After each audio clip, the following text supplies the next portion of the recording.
खन्थाइनि मुं आंनि मोजां मोननाया दोंसे खन्थाइ। खन्थाइखौ लिरदों अनसुमै नार्जारि आदाया आरो खन्थाइखौ आवरायदों आंनि जों बसुमतारी। दानिया फैदो खन्थाइखौ खोनासंलांदिनि। मोखाङाव मानिबा जोमै दाखि फबदों, मिज्लौ मिज्लौ मेगना आंनिथिं नायहरखुमादों। मानिबा इसारासो फोरमायनायदों नामा? ओहो, बे इसारायाथ' जेबो गुबुन जानो हाथावा। आंखौ मोजां मोननायनिनो इसारा जाथारनांगौ बियो। नाथाय आंदि दा आवग्रिना लाजानाय दाउख' बादिसो। नोंदि आंनि प्रप'जेलखौ गनायाखिसै, नाथाय नोंनि मेगननि इसाराया आंखौ सोगाबदों। समाजानो आंखौ खावलायलिया दा, मानोना बिदिन्थियाबो आंखौ नेस्लाबाखिसै रजे।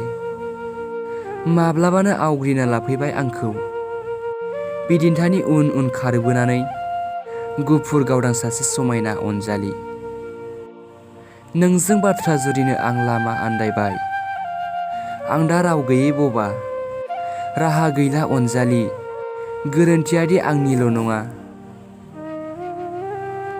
थाथोंसैल' जोंनि मोजां मोननाया दोंसे गोमोरोङि खन्थाइ जानानै अराय जुगामि।